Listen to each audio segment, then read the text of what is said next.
Advertencia. El siguiente podcast está basado en hechos reales. Algunos de los casos aquí presentados aún están sin resolverse.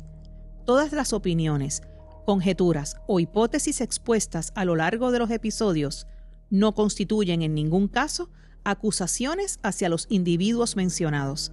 En los casos ya resueltos, este podcast comprende que los mismos se dilucidaron en el Tribunal de Justicia y no en la opinión pública. Hola criminauta, soy Silvia Batista. Gracias por estar aquí. Puedes vernos por GW5 Network, un canal de YouTube con una amplia oferta de podcasts desde deportes, temas de actualidad, entrevistas, salsa, eventos y mucho más. Y recuerda, criminauta, puedes escucharnos a través de todas las plataformas de audio. Y ahora, criminauta, es hora de desenredar el hilo del crimen.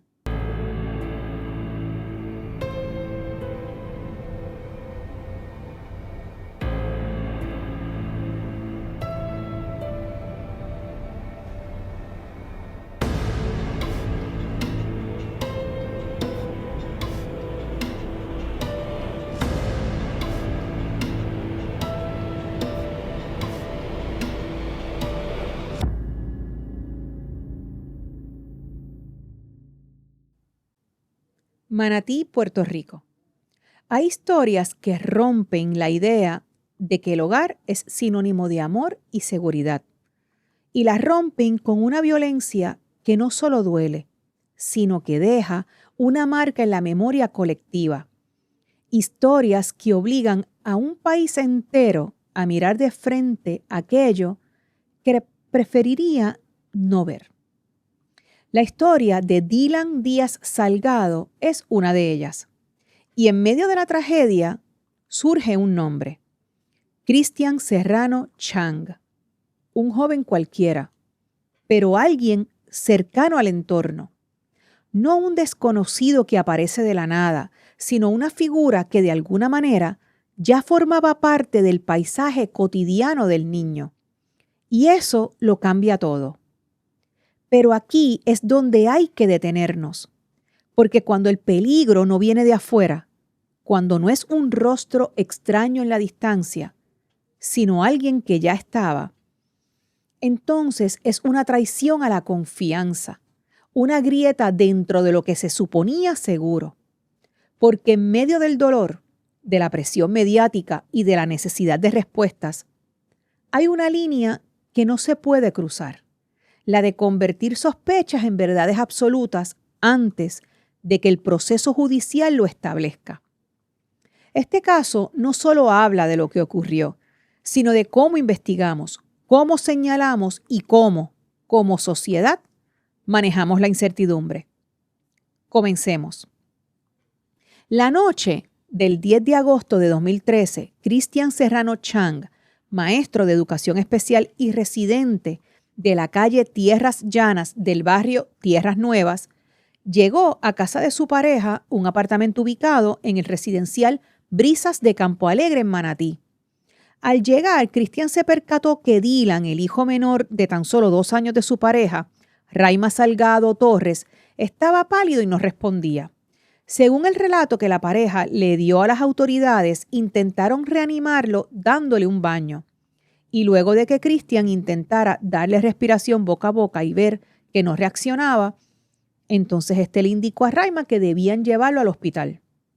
Según el reporte de la doctora Magdalena Velázquez, quien certificó la muerte de Dylan, mas no así la causa de la muerte, el niño llegó el sábado 10 de agosto del mencionado año al Hospital Doctor Center en Manatí, cerca de las 9:20 de la noche. Raima alegó que el niño no respondía y que entendía que todo se debía a una caída que el niño había sufrido la semana anterior. Personal del hospital se comunicó inmediatamente con la policía y con el departamento de la familia, quien decidió entonces reubicar a la hermana mayor de Dylan de solo 5 años. El coronel Noel Torres Roca, jefe del área policíaca de Arecibo, mencionó que Raima había indicado que ese sábado sí lo había visto pálido, pero que lo asoció con la caída Y además dijo que asumió que el niño sufría de hemoglobina baja. El coronel precisó que el menor presentaba moretones en varias partes del cuerpo y que había sufrido una fractura en una de sus piernas en marzo. El cuerpo de Dylan llegó al Instituto de Ciencias Forenses, pero la familia de este no se presentó a identificar el cadáver. El jueves 15 de agosto, 5 días después de la muerte de Dylan, Raima y Christian fueron ingresados en prisión luego de que la autopsia revelara que Dylan murió a consecuencia de traumas recibidos durante varias etapas de su corta vida. La jueza honorable Cynthia Irizarry del Tribunal de Arecibo determinó causa para arresto contra ambos, señalándoles una fianza de $500,000, la cual no prestaron, siendo entonces ingresados ella en la cárcel de mujeres de Vega Alta y él en la cárcel Guerrero de Aguadilla. A Raima se le radicó un cargo adicional por violación a la ley de sustancias controladas.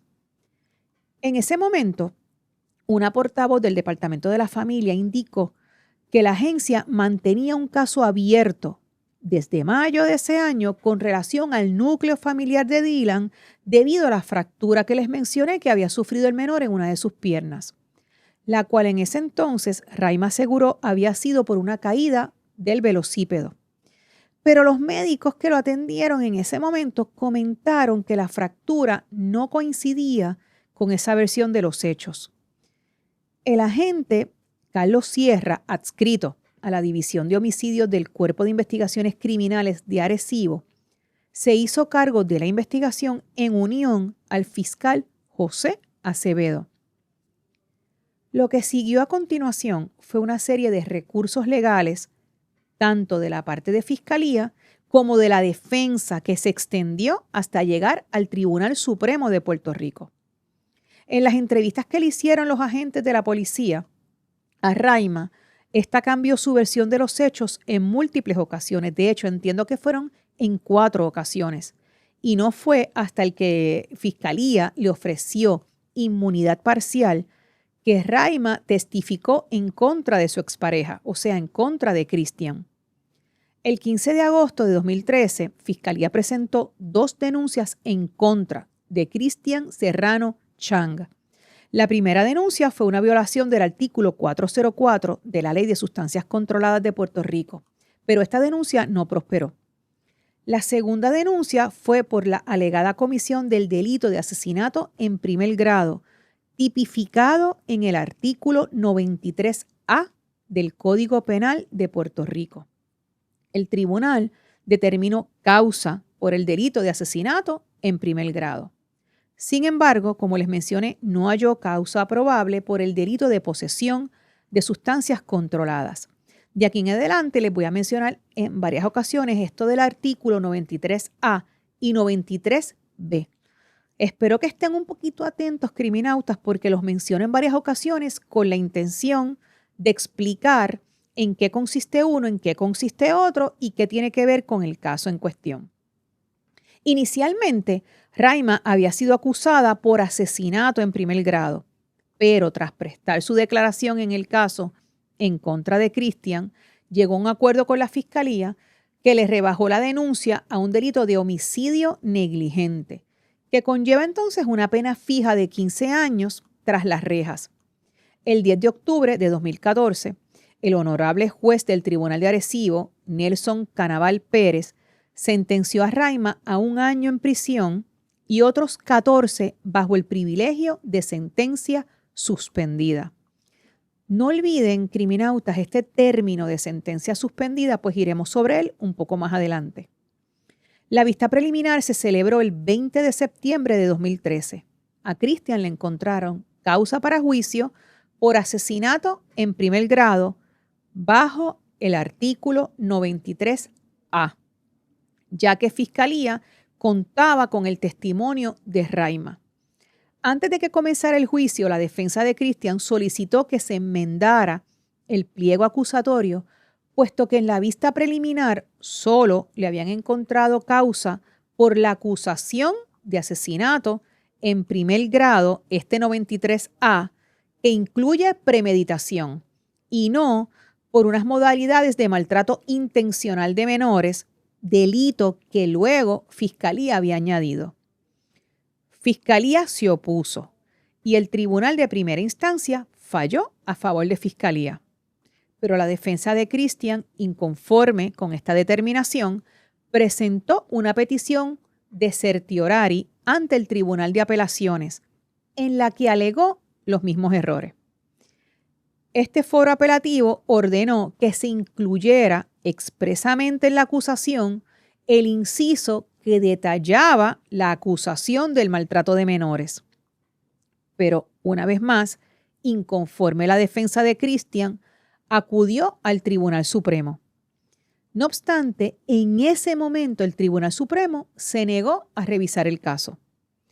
Entonces se celebró el juicio y el jurado halló no culpable a Christian de asesinato en primer grado en esta modalidad de asesinato premeditado, es decir, por el artículo 93A del Código Penal. No obstante, lo halló culpable del asesinato estatutario con el delito base de maltrato de menores intencional, que esto es lo que estaba dispuesto bajo el artículo 93B del Código Penal. Recordemos que esto era lo que la defensa de Christian alegaba en sus peticiones, que en un principio Fiscalía solo presentó la acusación de asesinato en primer grado bajo el artículo 93A, que como les mencioné, indica premeditación.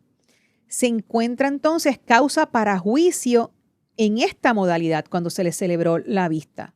Luego ellos alegan que Fiscalía añade el artículo 93B, que se refiere a asesinato estatutario. Esta modalidad de asesinato no requiere premeditación ni intención, pero para este cargo no se le había realizado vista de causa para juicio. Por ende, la defensa de Christian alegaba que no podía celebrarse el juicio en su fondo inicialmente para este cargo. La defensa de Christian solicitó entonces la anulación del fallo. Indicó que el veredicto del jurado fue contrario a derecho, argumentando que no se presentó prueba sobre los elementos de este delito bajo el artículo 93B. Reiteró que tras la vista preliminar, el tribunal solamente determinó causa para acusarlo por el delito premeditado 93A, del cual entonces en el juicio había sido absuelto. Fiscalía se opuso. El Tribunal de Primera Instancia certificó no al lugar a la petición de la defensa y sentenció a Christian Serrano Chang a cumplir 99 años de cárcel por el delito de asesinato estatutario, que es el del 93B. Yo espero, criminautas, que yo no los haya confundido con esto de 93A, 93B. Si tienen que ir un poquito para atrás y reescuchar lo que hemos ido argumentando, pues lo hacen, pero vamos a continuar. Estoy tratando de hacerlo lo más claro posible. La defensa vuelve a llevar el caso al Tribunal de Apelaciones, señalando que el Tribunal de Primera Instancia erró al acusarlo y procesarlo por un delito por el cual no se encontró causa probable para acusarlo y al permitir que se le sentenciara por un delito cuyos elementos no fueron entonces probados más allá de duda razonable. Además, la defensa también alegó que se le violaron sus derechos a un juicio justo e imparcial, pues el foro primario admitió evidencia impertinente, inflamatoria y perjudicial. Y sobre esto también vamos a ir un poquito más adelante. El Tribunal de Apelaciones revocó la determinación del Tribunal de Primera Instancia y ordenó la celebración de un nuevo juicio que debía celebrarse solamente en cuanto a la modalidad provista en el inciso B, que tipifica el asesinato estatutario, ya que en el primer juicio, como hemos mencionado en varias ocasiones, Christian había salido no culpable de asesinato en primer grado con premeditación, que es el del 93A. El Ministerio Público presentó una moción, o sea, Fiscalía presentó una moción ante el foro primario, o sea, ante el Tribunal de Primera Instancia, para que se enmendara la acusación con el fin de mantener la sentencia emitida. ¿Qué sucedió? Que la defensa va en alzada y el Tribunal de Apelaciones vuelve a fallar a favor de la defensa, explicando que enmendar el pliego para que estuvieran presentes ambas modalidades del delito de asesinato, cuando originalmente no había sido así, era un dictamen contrario a lo determinado en la vista preliminar, lo que tuvo como efecto una sentencia errónea. De igual forma, se dictaminó que el tribunal de rango inferior, o sea, el tribunal de primera instancia, no tenía discreción para ignorar ni alterar un mandato del tribunal con rango superior, que en este caso era el Tribunal de Apelaciones. Otro de los alegatos de la defensa fue el comportamiento del fiscal del caso en el juicio original. Recuérdense que ahorita les dije que íbamos a ir sobre esto, de que la defensa había alegado que había habido acusaciones inflamatorias. Bueno, en este juicio original, el fiscal entrevistó a la hermana mayor de Dylan, quien tenía 5 años en el momento de los hechos. El fiscal insinuó que el acusado tenía juegos de índole sexual con Dylan, tergiversando el testimonio de la menor, la cual solo mencionaba en su capacidad de niña que jugaban a aplastarse, sin ninguna inferencia sexual en sus palabras y sin que esto se hubiera investigado. En su momento, la defensa objetó dichas acusaciones, sin fundamento las acusaciones. Y aún cuando el juez dictaminó al lugar la objeción de la defensa, el fiscal continuó con las mismas. El caso entonces llegó al Tribunal Supremo y en esta ocasión sí vieron el caso. El 21 de diciembre de 2018, el Tribunal Supremo de Puerto Rico resolvió a favor de la defensa y ordenó la celebración de un nuevo juicio solo por el cargo de asesinato estatutario, sin premeditación. Hemos hasta el momento desenredado todos los pormenores concernientes a las acusaciones, el juicio y las apelaciones del caso. No obstante, hay unos elementos de la investigación que me gustaría, criminautas, que abordáramos. Según los vecinos, Cristian no estaba en el apartamento en el momento de los hechos. De hecho, Cristian no vivía en el apartamento. Los vecinos habían observado también en días previos que Dylan no lucía bien. Y cuando Cristian llega esa noche, él es quien se percata de la condición del nene y sale del apartamento hacia el hospital intentando darle respiración boca a boca. Como veremos un poco más adelante, la investigación se cerró en solo 5 días. También quiero mencionar que vi en la prensa la noticia de que el Departamento de la Familia había concluido una investigación sobre por qué no investigaron a tiempo y en su momento la querella sobre alegado maltrato en el hogar de Dylan, siendo suspendidos mientras se daba dicha investigación varios empleados, entre ellos la trabajadora social y otros funcionarios del departamento. No pude, sin embargo, encontrar en la prensa las decisiones finales sobre qué sucedió con este personal luego de que hubiera concluido la investigación.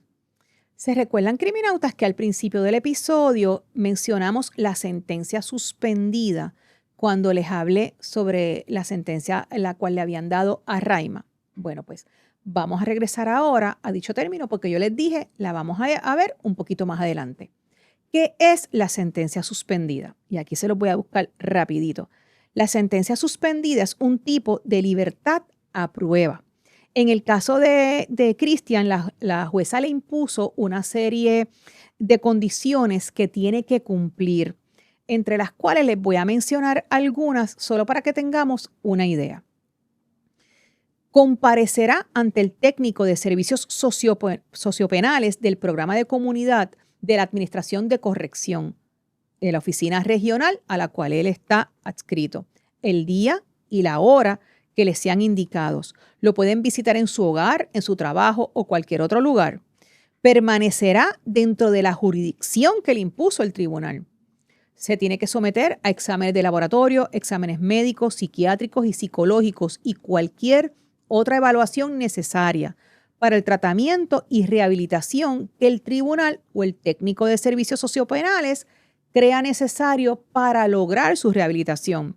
No puede frecuentar bares, sitios donde se realicen juegos de azar prohibidos por ley, ni centros de dudosa reputación.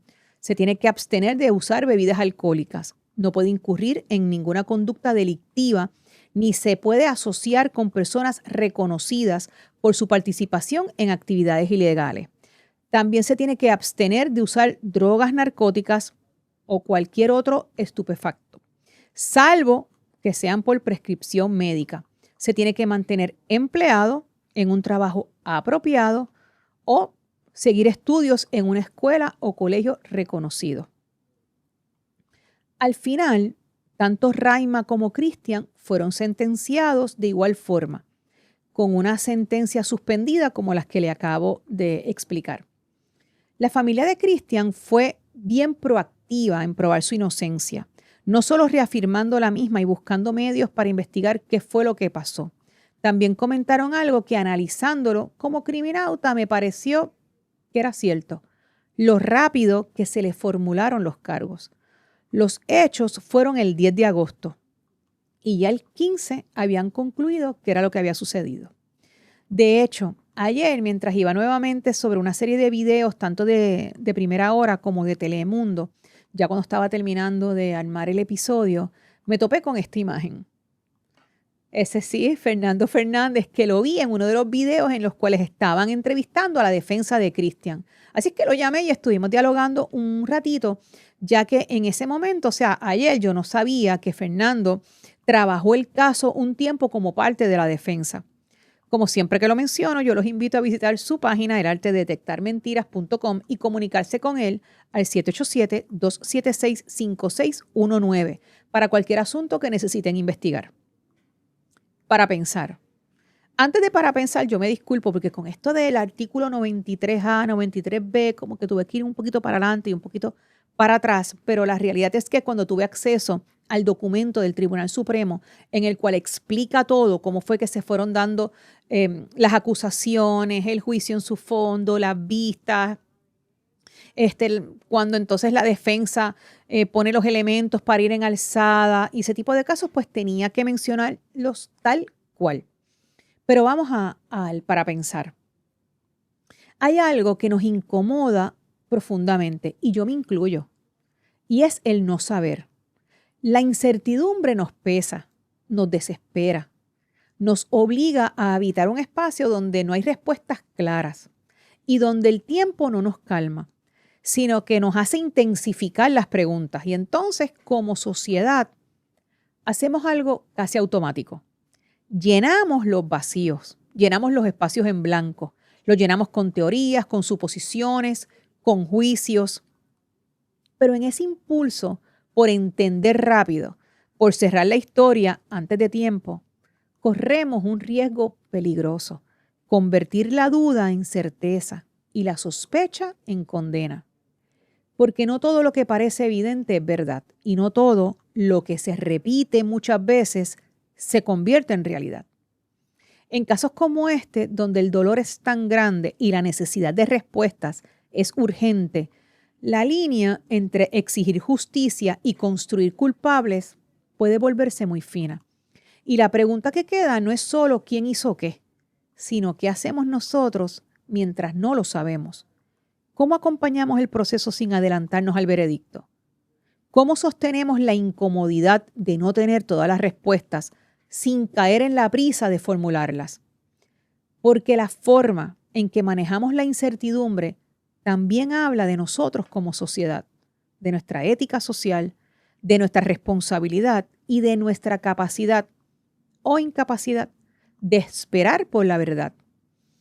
Esto también nos lleva a analizar otro dato social que me gustaría mencionar rapidito antes de finalizar. En una sociedad heteronormativa, automáticamente tenemos unos prejuicios que nos llevan a dirigirnos por un camino. Y no es que esto esté mal, es solo que necesitamos tener conciencia de cómo está formulada nuestra sociedad y cómo opera para que nuestras decisiones sean más pensadas y menos automáticas. El padrastro o la madrastra no siempre tienen que representar la parte antagónica. La mujer no siempre va a representar el cuidado y el hombre el agresor. Y ojo, tampoco digo que haya sido a la inversa. Solo que no podemos generalizar estereotipos y debemos analizar cada circunstancia individualmente, mirando los bordes de cada caso. Y antes de finalizar este caso, sé que tiene muchos ángulos para analizar y eso es cierto. Pero también quiero dejar claro que lo he abordado con mucho respeto y que no estoy diciendo y no he dicho que hay alguien culpable y hay alguien inocente, sino que he querido que analicemos juntos cómo es que se monta una investigación, cómo es que llegamos por nuestros prejuicios a conclusiones y cómo al final del día el Tribunal Supremo puede llegar y decidir otra cosa. Pero algo que realmente es lo único importante en este caso es que la única víctima en este caso fue Dylan. Que descanse en paz. Para pensar. Y recuerda, criminauta, en el hilo del crimen no siempre tenemos todas las respuestas, pero seguimos haciendo las preguntas que no debemos dejar de pensar para encontrar juntos las respuestas, o por lo menos para comenzar el proceso de pensarlas. A cada uno de ustedes, gracias por escuchar el episodio. Otra vez sé que estuve para adelante y para atrás con esto del artículo 93A, el artículo 93B, y que sin el expertise de tener una formación en leyes, pues a veces escuchar este tipo de conceptos se nos puede hacer un poquito complicado, pero también es bueno que vayamos poniendo sobre la mesa conceptos como estos que nos ayudan a ir entendiendo cómo es que se trabaja, cómo es que se dan los casos ya en corte, más allá de nuestras emociones.